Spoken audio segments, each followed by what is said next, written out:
Hello friends, welcome to Tamil and Raj IAS academy. இப்போ நம்ம பார்க்க போகிறது எஸ்எஸ்சி ஆர்ஆர்பி எக்ஸாம், இந்த மாதிரி எக்ஸாமுக்கு யூஸ் ஆகக்கூடிய ட்ரெயின் சம் இருக்குல்ல. ஸோ அதாவது ஒரு ட்ரெயின் ஆனது இவ்வளோ நேரத்தில் இவ்வளோ டிஸ்டன்ஸை கடந்திருக்கு அப்படின்னா அதனுடைய வேகம் என்ன, ஒரு ட்ரெயின் இவ்வளோ வேகத்தில் போச்சுன்னா இவ்வளோ மணி நேரத்தில் எவ்வளோ தூரத்தை கடந்திருக்கும் அப்படிங்கிற மாதிரிலாம் மாற்றி மாற்றி கேள்விகள் கேட்டுட்ருப்பாங்கல்ல. அதில் இருக்கக்கூடிய கேள்விகளில் ஃபஸ்ட்டு பார்ட் பார்த்துருந்தோம். இந்த ஒரு 3 சம்மை உங்களுக்கு ஹோம்ஒர்க்காக கொடுத்துருந்தேன். இப்போ இந்த 3 சம்முக்கான ஆன்சரையும் பார்த்துட்டு அடுத்த மாடல் நீளமான ஒரு பொருளை கடக்கிறதுக்கு எப்படி, அதில் என்ன மாதிரி சம்ஸ்லாம் கேட்பாங்க அப்படிங்கிறதையும் இந்த வீடியோவில் நம்ம பார்த்துடலாம். சரியா? சரி, நேற்று கொடுத்த சம்மு, ஸோ அந்த சம்மோட ஹோம்ஒர்க்கில் இருக்கக்கூடிய சம்ம தான் உங்களுக்கு நான் மறுபடியும் அதுக்கான சொல்யூஷன் என்ன அப்படிங்கிறத கொடுக்குறேன். முதல் சம்மு 300 மீட்டர் நீளமுள்ள ஒரு ரயிலானது. ஸோ பொதுவாக நமக்கு இந்த ரயில் சம் எடுத்தாலே distance is equal to speed into time அப்படிங்கிறத நமக்கு ஞாபகம் வந்திருக்கணும். எவ்வளவு தூரம் கடந்துச்சு அப்படின்னா எவ்வளவு வேகத்தில் போச்சு இன்ட்டு எவ்வளோ நேரத்தில் போச்சு அப்படிங்கிறத பெருக்குனா நமக்கு எவ்வளோ தூரம் கடந்திருக்கு அப்படிங்கிறது தெரிஞ்சிருக்கும். இந்த ஒரு ஈக்குவேஷன் தான் கம்பல்சரி நமக்கு தெரிஞ்சிருக்கணும். இப்போ ஃபஸ்ட்டு பாருங்கள், 300 மீட்டர் நீளமுள்ள ஒரு ரயிலானது நீளம் டிஸ்டன்ஸ் 300 மீட்டர் கொடுத்துருக்காங்க. 90 கிலோமீட்டர் வேகத்தில் செல்கிறது. ஸ்பீடு எவ்வளவா? 90 கிலோமீட்டர் வேகத்தில் செல்கிறது எனில் அது கடக்க ஆகக்கூடிய காலம். இப்போ கேட்டது இது கேட்டிருக்காங்க. அடுத்த சம் பாருங்க, 180 கிலோமீட்டர் என்ற வேகத்தில் செல்லக்கூடிய ஒரு ரயில் 180 கிலோமீட்டர் வேகத்தில், கிலோமீட்டர் பர் ஆறு, இதுவும் கிலோமீட்டர் பர் ஆறு அப்படின்னு கொடுத்துருக்காங்க. இங்கே 9 வினாடி கொடுத்துருக்காங்க. அடுத்த சம்மில் கேட்டது நீளத்தை கேட்டிருக்காங்க. அதுக்கு அடுத்த சம்மில் 160 மீட்டர் நீளமுள்ள ஒரு ரயிலானது நிற்கக்கூடிய ஒரு பொருளை 8 வினாடியில் கடந்துச்சுன்னா அதனுடைய வேகம் என்ன அப்படின்னு கேட்குறாங்க. சரியா? சரி, இந்த 3ஐயும் மாற்றி மாற்றி கேட்டுட்ருக்காங்க. இப்போ நம்ம எப்படி ஆன்சர் பண்ணலாம் அப்படின்னு பார்த்தோம்னா சிம்பிள். இப்போது டிஸ்டன்ஸை டேரெக்டாக கேட்டுட்டாங்க அப்படின்னா சிம்பிளான விஷயம். இது மீதி இருக்க 2ஐயும் அப்படியே பெருக்கிக்கலாம். இது 2லையும் நமக்கு பார்த்தோம்னா 180யும் 9ஐயும் பெருக்கினாலே போதும். பட் இங்கே டைம் கேட்டிருக்காங்க, அதனால் டிஸ்டன்ஸ் டிவைடட் பை இந்த 90 போடணும்.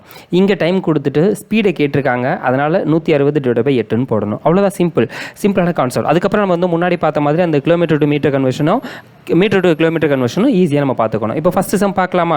300 மீட்டர் நீளம், மொத்த நீளம் 300 மீட்டர் இருக்குது. அதோடைய ஸ்பீடு 90 கிலோமீட்டர் பர் ஹவர் அப்படிங்கிறதுனால 90 நமக்கு மீட்டர் பர் செகண்ட் மாற்றணும். ஏன்னா 300ங்கிறது மீட்டரில் இருக்கிறது, ஏன்னா அது மொத்த கடக்கக்கூடிய தொலைவு இருக்குல்ல. ஸோ அது 300 இருக்குது. ஸ்பீடு 90 கிலோமீட்டராக இருக்குது. அப்போ 90 கிலோமீட்டரை மீட்டராக மாற்றுறதுக்கு நான் 5/18 பெருக்குவேன். இதை அடுத்த ஸ்டெப் கொண்டு போகும்போது 300 டிவைடட் பை 90ன்னு வந்திருக்கும்.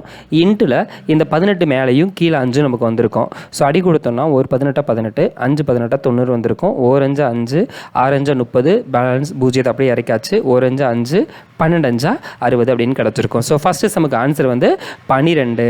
12ன்றது என்னதுப்பா? ஸோ ஃபஸ்ட்டு கேட்டது ஆகக்கூடிய காலம் தானப்பா, அது செகண்டு. ஆகக்கூடிய காலம்னா செகண்டு. ஸோ இதுக்கான ஆன்சர் 12 செகண்டு. தென் அடுத்த சம் பாருங்கள், 180 கிலோமீட்டர் பர் என்ற வேகத்தில் சென்று கொண்டிருக்கூடிய ஒரு மின்கம்பத்தை 9 வினாடிகள் கடக்கிறது என ரயிலுடைய நீளம் கேட்டுறாங்க. ஸோ டிஸ்டன்ஸ் இங்கே கேட்டிருக்காங்க, மீதி 2 அப்படியே இருக்குது. ஸோ 180 × 9 இருக்குது. இதை 180ங்கிறத மட்டும் கிலோமீட்டர் பர் ஹவரில் கொடுத்ததுனால அதை மீட்டர் பர் செகண்டுக்கு மாற்றணும். ஸோ மாற்றுறதுனால 5/18 நம்ம போட்டோம் அப்படின்னாலே போதும். 1 18 18, 10 18 100, 9 × 5 = 45 இன்ட்டு இது 10 சேர்த்தா அப்படின்னா 450. ஸோ 450ங்கிறது இதனுடைய மீட்டருக்கான ஆன்சராக சொல்லியிருப்போம். தென் அடுத்த சம் என்ன கொடுத்துருக்காங்க, 160 மீட்டர் நீளம் இருக்குது. அது 8 நொடிகளில் கிடக்குது. இது மீட்டர் தான், இது செகண்ட் தான். ஸோ எந்த இஷ்யூவும் கிடையாது, டேரெக்டாகவே அடி கொடுத்துக்க முடியும். 1 8 8, 2 8 16, இந்த 0 20. ஸோ அப்போது 20 மீட்டர் பர் செகண்ட் அப்படிங்கிறது இதனுடைய வேகம். ஒருவேளை இதை கிலோமீட்டரில் கேட்குறதா இருந்தால் கூட கேட்கலாம். கிலோமீட்டரில் கேட்குறத என்ன பண்ணணும்ப்பா? ஸோ 18/5 பெருக்கணும்ப்பா. அவ்வளோதான், சிம்பிளான விஷயம். 1 5 5, ஸோ 4 5 20, 4 × 16 = 40 + 32 மொத்தம் போட்டால் 72 அப்படின்னு வந்திருக்கும். 72 கிலோமீட்டர் பர் ஹவர் அப்படின்னு கிடச்சிருக்கும். கரெக்டாக? சரி, ஓகே. இப்போ இதுதான் உங்களுக்கு நான் நேற்று கொடுத்துருந்த ஹோம்ஒர்க் சம்மு. ஸோ இதுக்கான ஆன்சர் பார்த்தாச்சு. இப்போ இன்றைக்கான சம் பார்க்கலாம். நீளமான ஒரு பொருளை கடக்கும்போது, இப்போது அதே ட்ரெயின் தான், அதே மாதிரி ஸ்பீடில் தான் போகுது. பட் என்ன பண்ணுது, இதுக்கு முன்னாடி ஒரு ட்ரெயின் இருக்குது, ஒரே ஒரு ஆப்ஜெக்டை வச்சு கடந்து போகிறதுக்கு இது எவ்வளோ நேரம் ஆகுது அப்படிங்கிறத வச்சு நம்ம பார்த்துட்டு இருந்தோம். பட் இப்போ என்ன அப்படின்னா, அதே ட்ரெயின் இருக்குது, ட்ரெயினோட லென்த் இப்படி வச்சுப்போம். மாறாக ஒரு நீளமான ஒரு பொருளோ இல்லை ஒரு பாலமோ இல்லை அந்த நடைமேடையோ ஏதோ ஒன்று வச்சுட்டு இந்த ட்ரெயின் இந்த பாலத்தையும் முழுக்க முழுக்க கடந்து போகிறதுக்கு எவ்வளோ நேரம் ஆகும் அப்படிங்கிறதான் கேட்பாங்க. ஸோ அப்படி கேட்குறப்போ இந்த பாலத்தோட லென்த்து இருக்குது, இந்த ட்ரெயினோட லென்த்து இருக்குது, இது ரெண்டையுமே நம்ம வந்து ஆட் பண்ணிக்க வேண்டிய சிச்சுவேஷன் வரும். ஓகேவா? ஸோ அப்படி ஆட் பண்ணிக்கிட்டு மொத்தமாக நம்ம வந்து செக் பண்ணாலே இதுக்கான ஆன்சர் நமக்கு கிடச்சிரும்ப்பா. ஸோ ட்ரெயினுங்கிறது இங்கேருந்து இங்கே போகிறதுக்கு மட்டும் உதாரணத்துக்கு 100 மீட்டர் ட்ரெயினோட லென்த்து, 120 மீட்டர் வந்து அந்த பாலத்தோட லென்த்துன்னு வச்சுப்போம். அப்போது இந்த ட்ரெயின் இதை வந்து முழுசாக கடந்து போகணும்னா இங்கேருந்து இந்த 100 + இந்த 120 மொத்தம் 220 மீட்டரை அது கடந்து போனால் தான் ட்ரெயின் முழுசாக இங்கே கடந்து இங்கிட்டு போயிருக்குன்னு அர்த்தம். அப்படி தானே?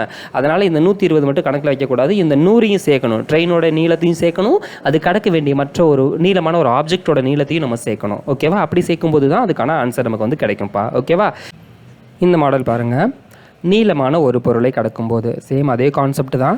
பட் இங்கே என்ன அப்படின்னா 2 நீளம் வந்துடும். எப்படிப்பா 2 நீளம் வரும் அப்படின்னு பார்த்தோன்னா, இப்போ உதாரணத்துக்கு இதுக்கு முன்னாடியில் என்ன பார்த்தோம், ஒரு கம்பத்தை ஒரு ட்ரெயின் கடக்கிறதுக்கு எவ்வளோ நேரம் ஆகும் அப்படிங்கிறத வச்சு நம்ம பார்த்தோம். பட் அந்த கம்பங்கிறது ஒரு ஸ்டாண்டர்ட் ஒரு நிற்கக்கூடிய ஒரு ஆப்ஜெக்டாக இருந்துச்சு.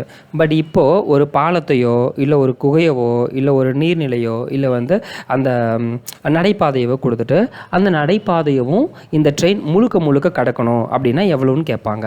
அப்போது ட்ரெயினுடைய நீளமும் இருக்குது, இந்த நடைபாதையோட நீளமும் இருக்குது, 2 நீளமுமே இருக்குது அப்படிங்கிறதான் கான்செப்டாக சொல்லணும். கரெக்டு தானே? சரி, ஓகே. அப்படி சொல்கிறதா இருந்துச்சுன்னா இது எப்படி வேரி ஆகும், எப்படி நம்ம இந்த மாதிரி சம்ஸ்க்கு ஆன்சர் பண்ண முடியும் அப்படின்னு பார்க்கணும்.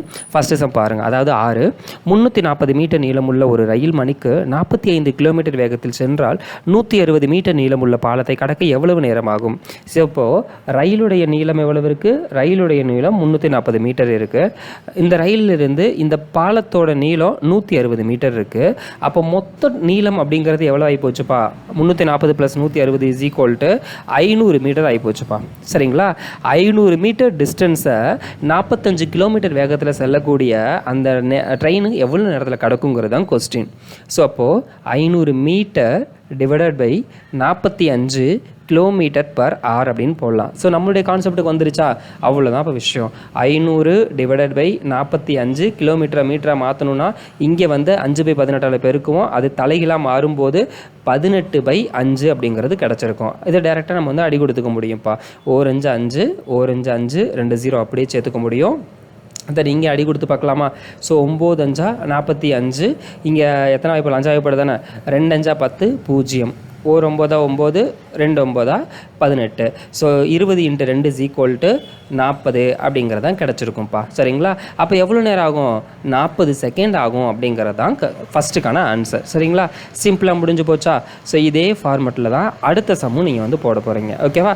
ஸோ அடுத்த சம்மு உங்களுக்கு என்னன்னு சொல்லிவிட்டு அதுக்கு அடுத்த சம்மு உங்களுக்கு நான் ஹோம்ஒர்க்காக கொடுக்குறேன். அதை ட்ரை பண்ணி பாருங்கள். சரியா? ஸோ ஃபஸ்ட்டு பாருங்கள்.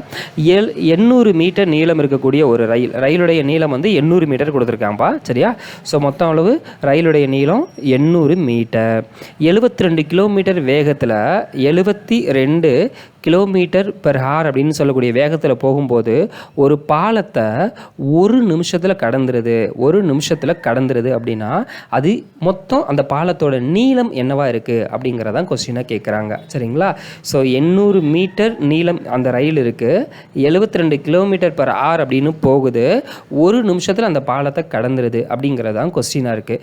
அப்போது 72 km/h நான் மீட்டர்/செகண்டாக மாற்றிக்க போகிறேன். 72 × 5/18 அப்படின்னு போடலாம். ஸோ 1 18 18, 4 18 72, 4 × 5 = 20 மீட்டர்/செகண்ட் அப்படிங்கிறது தான் இந்த ட்ரெயினுடைய ஸ்பீடு.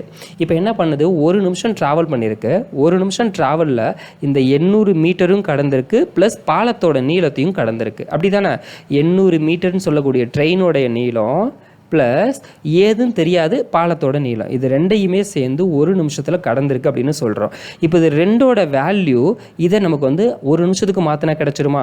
1 செகண்டுக்கு 20 மீட்டர் கிடச்சிருக்கு அப்படின்னா 1 நிமிஷத்துக்கு மொத்தம் 60 செகண்டு போட்டோம் அப்படின்னா 1200 அப்படின்னு கிடைக்கும்.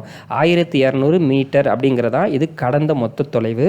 800 மீட்டர் ட்ரெயினாக இருக்குன்னா இது கண்டிப்பாக பாலம் வந்து கண்டிப்பாக 400 மீட்டராக தான் இருக்கும் அப்படிங்கிறத மென்ஷன் பண்ணிக்க முடியும். அப்படி தானே? So 800 metre train train, 400 metre பாலம். இது ரெண்டையும் சேர்ந்து தான் மொத்தம் 1200 மீட்டர். இந்த 1200 மீட்டர் அப்படிங்கிறது தான் 20 மீட்டர் பர் செகண்டில் ஒரு நிமிஷத்துக்கு ட்ராவல் பண்ணால் கிடக்கும் அப்படிங்கிறத மையமாக வச்சு இதுக்கான ஆன்சரையும் நம்ம வந்து போட்டுக்க முடியும். கரெக்டு தானே? சரி, இப்போ அடுத்த சம்மு இதை நீங்கள் ட்ரை பண்ணுங்கள். 360 மீட்டர் ரயிலினுடைய நீளம் ஒரு கம்பத்தை 36 செகண்டில் கடக்குது அப்படின்னா 600 மீட்டர் இருக்கக்கூடிய நடைமேடையை கடக்கக்கூடிய காலம் எவ்வளவு அப்படின்னு கேட்குறாங்கப்பா. சரியா? ஸோ சம்மு என்ன கொடுத்துருக்காங்க அப்படிங்கிறத உங்களுக்கு நான் சொல்கிறேன். ஸோ அதை வச்சுட்டு இந்த சம்மை ட்ரை பண்ணி பாருங்கள். இதுக்கான ஆன்சரை நம்ம வந்து அடுத்த வீடியோவில் நம்ம வந்து கண்டினியூ பண்ணிக்கலாம். சரியா? என்ன கொடுத்துருக்காங்கன்னு பாருங்கள். ஸோ மறுபடியும் சொல்கிறேன். 360 மீட்டர் ரயிலுடைய நீளம் 360.